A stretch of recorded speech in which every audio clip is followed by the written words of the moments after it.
Okay, today we'll be making challah bread.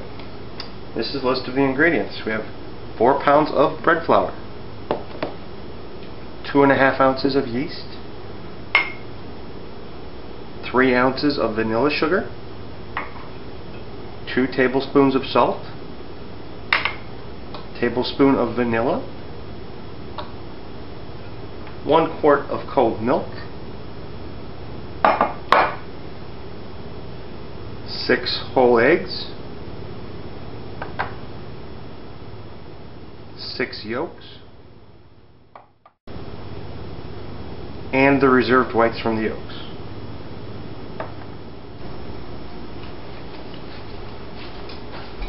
The first step is to make our yeast sponge. Start by pouring the cold milk into a bigger bowl, or you can skip this step and start by doing that. Add the yeast, allow it to dissolve, speed this process up if you want, whisk it around a little bit. I give it a little bit more time to work out, so what I do is I take all my whole eggs and my yolks,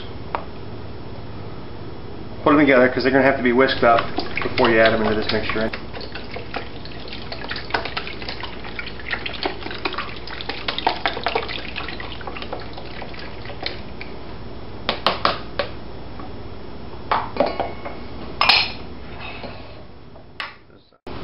Go ahead and whisk this up a little bit. Speed it up a little bit for the demo.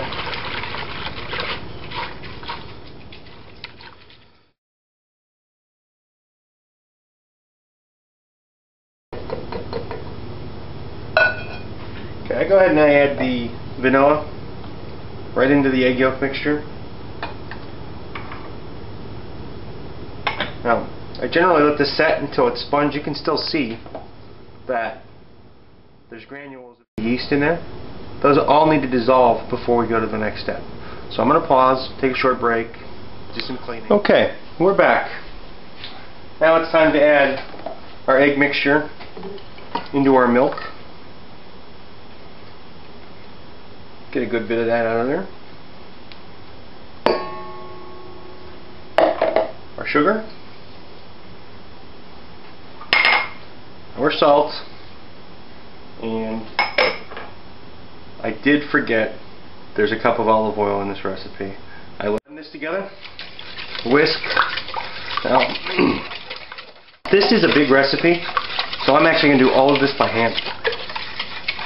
Normally you would add the olive oil in while you're mixing the flour, but this recipe is too big for my mixer. I've got a 6-quart KitchenAid. This makes 5 roughly 2-pound loaves of challah bread. When I put this up on gamer-goggles.com, I will go ahead and list the half recipe or the 3-pound recipe. Most mixers should be able to handle that. If not, you can do it just like I am by hand. It tastes just fine. This is actually one of our family's favorite bread recipes. Now, next step, pretty much add all the flour. If you're a brave soul, you can just dump it all in and mix it up with your hands. I have hot hands, so I have a couple of problems with that. It requires more flour, which makes your bread drier. So I do a good bit of the initial mixing in stages with a wooden spoon. It's easy to clean up. Just add flour to it. Dough scrapes right off. I often find that I use a little bit more than the 4 pounds, 8 ounces. Part of that might be because we're in Ohio and there's more humidity. Part of that just might be because my hands are hot and I do it by hand. As you can see, that's very wet still. That's only about 2 pounds of flour. So now we're going to start mixing in the rest of the flour.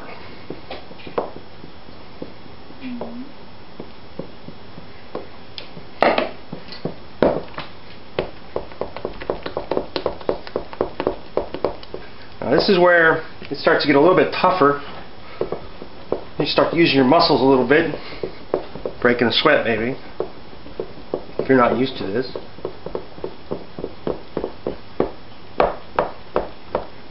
Look at that flour fly out of there. That's okay. I'm going to use my table here in a minute. clean out the bowl. See, it's starting to come together. It's still really wet, as you can see. Just add some more flour. Oops, I'm going to need more. Oh well. Nice texture there. Now I'm going to do something. Move this stuff over here. Pile that up there. Take this flour. Pretty much just going to rub this right here. Yes, that is a lot of flour on my tabletop, but this dough is really wet still, and it's going to take it all up and eat it.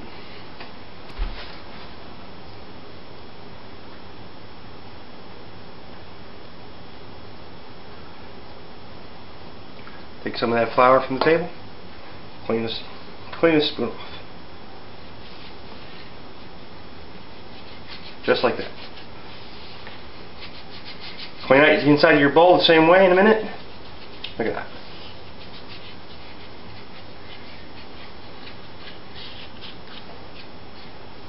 Ta-da! Scrape this out here, just like that.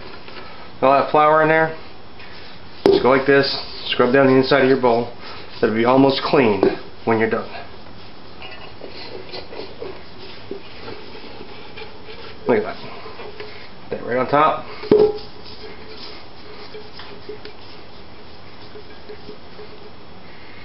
Maybe get a little more flour.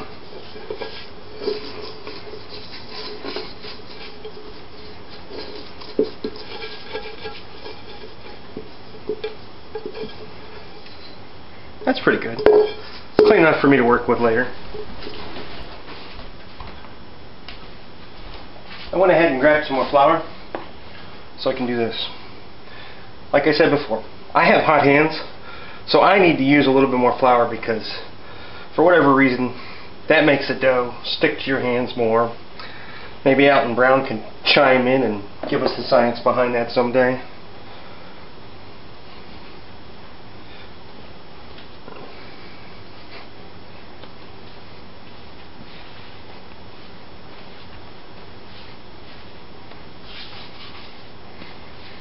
Just keep working it.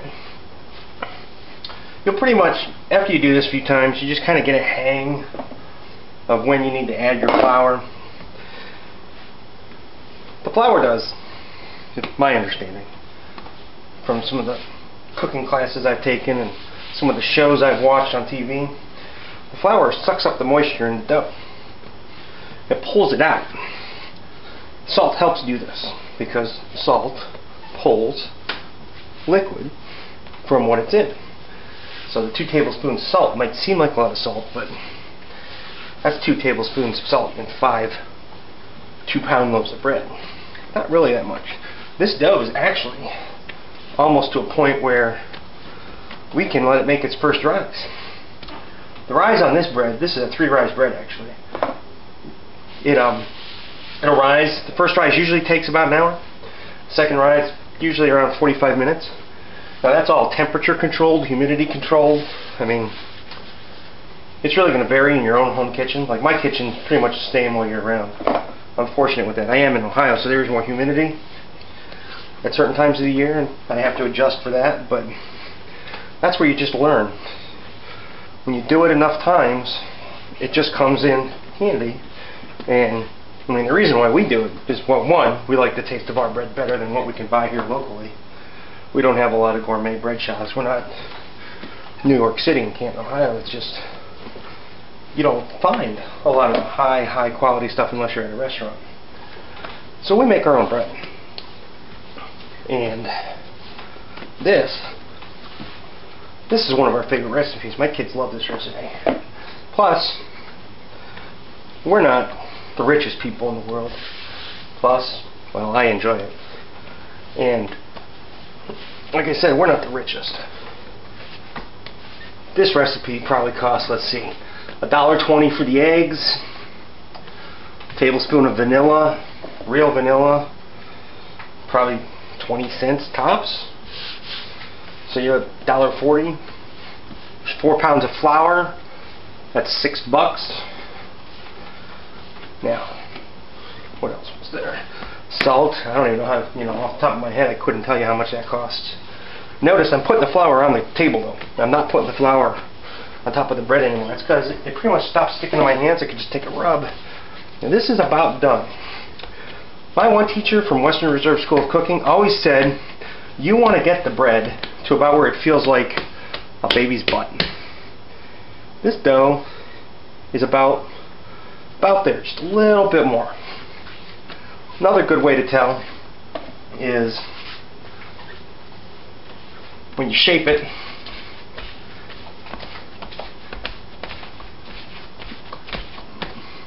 take your finger and you can push on it and it pops right back. This bread is one of our favorite breads because it's sweet. Back to the pricing though. So if we were to buy this loaf of bread at the grocery store, most loaves of bread are around $3.99. This loaf of bread, 5 loaves of bread are costing us about $5. So we're saving about $10 by making our own bread every week. That's pretty good when you add it up over 52 weeks in a year. Smack it a little bit. I'm going to go ahead and I'm going to cut it in half and split it into 2 bowls. Let's do it first rise. Then we'll come back, we'll punch it down, and then I'll show you how to braid the bread. Okay. So I've cut it in half, taken some pan spray, lubricated the bowl, punched it down so it's kind of flat on top. That'll give me an idea of when it doubles. When this recipe doubles, it's going to be somewhere in this vicinity. Like I said, it usually takes about an hour. And what I like to do is I spray some foil and cover it and make it airtight. Why do I use the foil? I use the foil because it gives a better seal. Also, by spraying it, if the dough raises too much, it comes off the foil easy and you don't have to wrestle with it as saran wrap. Okay, let's take a good look at our dough here. Oh, look at that, it's beautiful. Dip my hand in the flour. This dough doesn't like flour. Punch it down.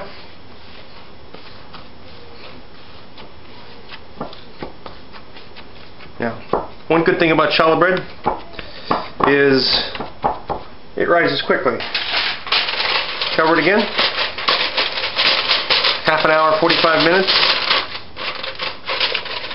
Be ready to shape it. As you can see, our dough is doubled again. So now what we need to do is we need to get it out of the bowl, spread a little flour on our table. That way it doesn't stick to our table. Yes, it's a moist dough.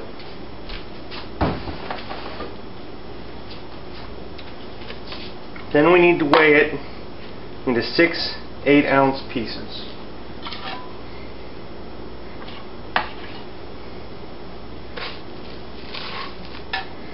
You might want to notice that I covered it in saran wrap. That one's 12 ounces. It makes your cleanup a lot easier in the end. That's 10 ounces. 8.5, I'll go with that.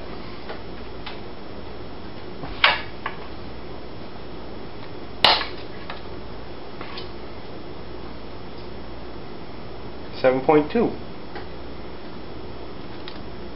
Come back here. 8.2. It's close enough.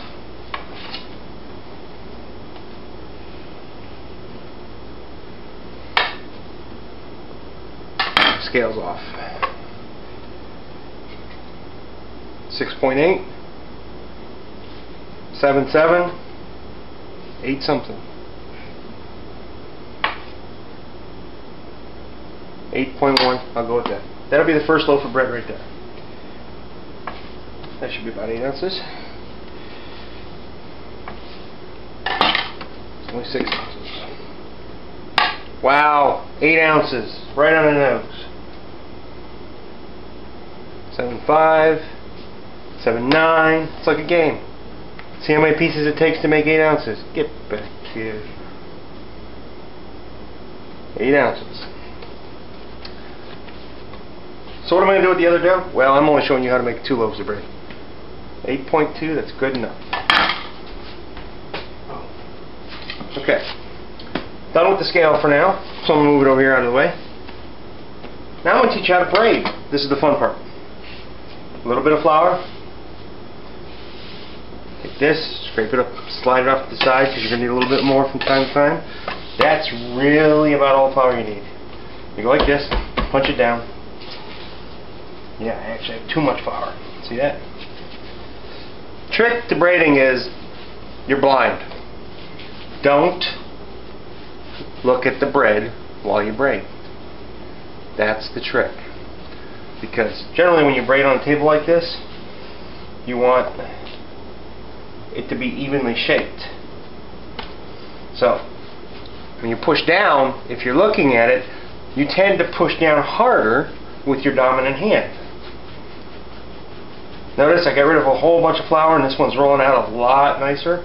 If that ever happens, you could just kind of stretch this out a little bit. Not the greatest technique in the world. The other thing you could do is take some water, dampen your hand a little bit,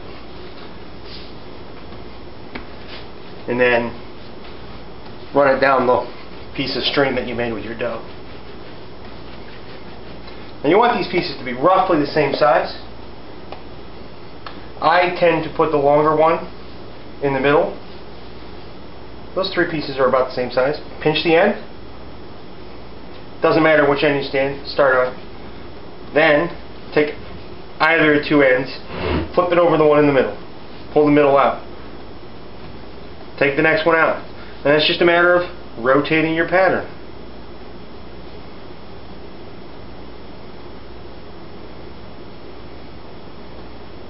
When you get to the end, you pinch it. And you put this on a sheet pan, just like that. You let it rise until it's 1.5 times this. 1.5 times that size. I'll cover this whole pan with foil and let that rise until it's done. Our loaf has risen 1.5 times its original size. Now you take some of that reserved egg whites that you have from earlier, and brush it on your bread. Well, your dough. It's not bread yet. After you've done this, you can do all kinds of cool techniques. You can add sesame seeds, poppy seeds, salt, dill, herbs, garlic. We'll do something I haven't done before. And just a couple sifts of flour on this loaf. On our other loaf, I'd like to point out, I don't know how well you can see this, but you can see that the yeast is definitely working. You can see where the bread's expanding, it's making bubbles. You want that. You can see another thin piece there. And a little bit of a closer view. Right there, you can see that bubble starting to pop out. That is exactly what you want your yeast and your dough to do. That means those sugars from the yeast and the scientific chemical combinations that they make are working properly. Now, we talked a little bit about rising before. One thing I want to make mention of is if your dough isn't rising, don't try and push it by adding heat or put it in a place where there's more heat. Just let the yeast take its time and do what it's supposed to do. That is actually what is best for the scientific process and the chemicals by using their binding agents. This one we're going to put some sesame seeds on. We're really going to load them up because this loaf's going to get bigger yet. And as it expands, they're going to pull apart. Don't be afraid to pile them on. It's going to be a beautiful loaf of bread. In about a half an hour, we'll show you a finished product. Okay, we're back. Bread's come out of the oven and it's cool.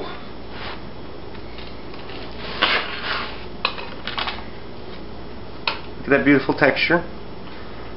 Starting to get caramelization, or the sugar starting to cook there in the holes. That's what you want. As they open up, you want them to get that nice effect of opening up like that. Oh, look at this. On this side there's even some better holes. Look at that right there. It's beautiful. It means the yeast and the flour, all the chemicals were coming together just right. Let's cut this one open too. Not as good, not as pretty, but nice texture nonetheless. That's how you make your challah bread.